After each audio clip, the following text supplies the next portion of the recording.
Hey everyone, it's Michael Goosebumps fan. I hope you're doing well today. It's been a while. Sorry about that. I've been busy. And then I recently got sick like twice since Christmas, and now I'm finally up to snuff. And I just read the book that I've been meaning to get around to for a while now. And that book is Goosebumps House of Shivers, number 4, Say My Name by R.L. Stine. Now, the title. Everybody's made this joke. You can't be a 90s kid like I am, and a Goosebumps fan too, probably because it's from the 90s, and not think of cringe and also nostalgia because of this terrible title for a book that it's very much used in the story a lot, but it's a Destiny's Child song.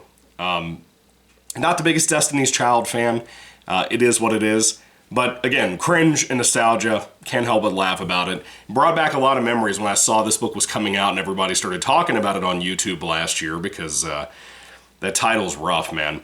But it is part of the story, like I said. It is a big part of the story, matter of fact. So what is Say My Name about? I hate having to repeat this title so much throughout this review. Essentially, you have two young guys.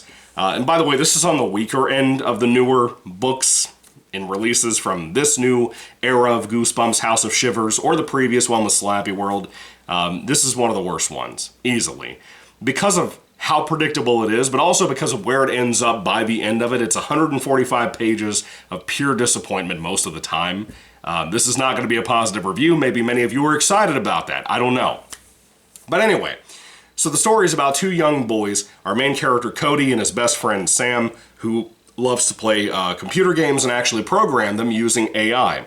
Now, the main character, Cody, loves going out and playing in the creek that kind of runs through his neighborhood, but mainly in his backyard, which is weird because when I was a kid, my grandparents' house had this too, and I mainly kind of lived there once my parents split up. And so it was kind of weird having that experience because when it rained a whole lot recently in the books, time zone, time frame, whatever, the waters had risen up a whole lot in the creek. And, you know, the dad and everybody are kind of warning Cody and Sam to be careful if they go out there playing in that creek because a little bit further down the creek they could get hurt or killed or drowned or whatever.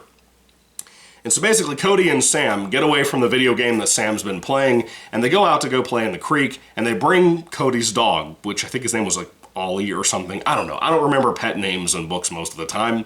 I barely remember Goosebumps character names. A lot of the time my reviews have called them just the main character kids. So anyway, that should tell you a little bit about Cody and Sam being developed, a little bit more than most of these characters usually are. So anyway, they bring their dog, and the dog decides to go too far out. And they start trying to get to him, but he goes a little bit further into the more dangerous parts of the creek, down further stream. And as they try to make their way back, weird things begin to happen. They begin to realize they're kind of almost in a Groundhog Day situation, but not really. I don't want that to make you not want to read the book if you were interested in the book at all. It's not one of those types of books of reliving the same day over and over again. In essence, it could be, but it's not. This is the thing. They start to encounter other things, like these wild animals that are kind of like giant pigs, and other things too. They come across a couple of girls they know too, who are building a cabin for extra credit in school. How nerdy is that? Good God in heaven. This is kind of a book that has a lot of gaming references in it. There's like Minecraft stuff mentioned in here and whatnot, which because of the timing of the movie last year. If you like video games, there is a little bit of that in here, but it leans more into what R.L. Stine thinks of old video games. We're talking like Pac-Man and Mario. We're not talking about like Gears of War, where you shoot and kill everything. So it's fun watching a boomer talk about old video games and think that that's still what newer kids would think is cool, aside from Minecraft, which, like I said, is mentioned. I don't know, it all probably looks the same to him. I love R.L. Stine. God bless that man. So anyway, a lot of this is a plotless adventure of just trying to get out of the weirdo situation that they're stuck in. Because everything that should be the same is not in their little world when they come back from this further creek area that they were in that was more dangerous. And that's really all I want to say to you. I don't want to tell you any more about the plot if you haven't read the book. Again, it's one of the worst Goosebumps books that have come out in years now. My opinion, from this House of Shivers series, like I said, or from Slappy World, or previous to that, and backwards. This is one of the worst ones, from the title to anything in the book. And by the way, I didn't talk about the reason the title is called what it is. One of the worst first things that happens to these two is that Cody picks up a fish, and the fish says, say my name, to him. It doesn't say it one time, mind you. It says it twice. And everything that they encounter a lot throughout this book, whether it be people, whether it be mainly creatures and monsters and whatever, they say that. They look him in the eyes and say my name, say my name. It's not a good read.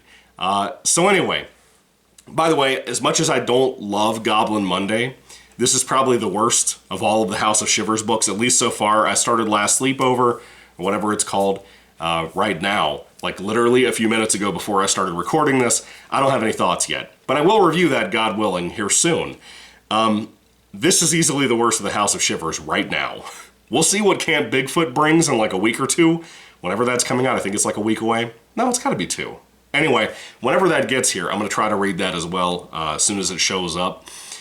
But that can't be worse than this. There's no way. There's no way that they could make that worse than this. So anyway, this is kind of just a small-scale adventure with 2 friends, and it kind of jumps around a little bit between like the 2 best friends, Cody and Sam, and those 2 girls I mentioned. They're building a log cabin. Literally for like maybe 3 chapters, 4 chapters, it talks about their perspective on things, which by the end of this book, that doesn't really even make sense why we did that. You know what I mean? In modern video game stuff, it would make sense. In older ones, not so much. Just with the essence of what they're doing, what Stein is kind of weaving with this story. It kind of falls apart.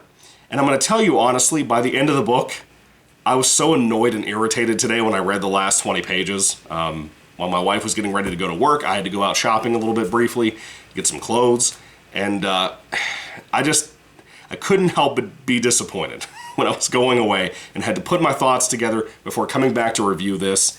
It's bad. It's bad, and it's not even like a, I don't know, it's pointless. It's a plotless read, really. It doesn't have much going for it except for the adventure part and the weird animal stuff that's going on. But anyway, Goosebumps House of Shivers, say my name, say my name. What a disappointment. What a disappointment. This is one of those Goosebumps books I never want to waste my time on ever again. There are older, like, you know, original 62 books that I would probably go back to even though they're considered bad, like My Hairiest Adventure, which isn't great. You know, some stuff like that I would probably try out again. Just if I ever got in the nostalgic mood and I wanted to go back and experience some of those again. But this one, some of these newer bad ones like this, no. So anyway, Goosebumps House of Shivers, say my name, say my name. If I had to rate this on a 5-star basis, I'd give it like a 2 out of 5 stars. It's so predictable. Like, you can feel what's going to happen in this book within like the first 30 pages of this book, and that's not good when you have 110 more to wade through. Not that it's a heavy big book or anything, but you know, it's also a kid's book. Maybe kids can't predict this book more because they're not used to most media. I don't know, but it's very kiddish. So anyway, what did you think about this book, Say My Name, Say My Name? I'm tired of saying that title. I'll never talk about this book again, probably. Let me know your thoughts and comments down below. Again, 2 out of 5 stars for me.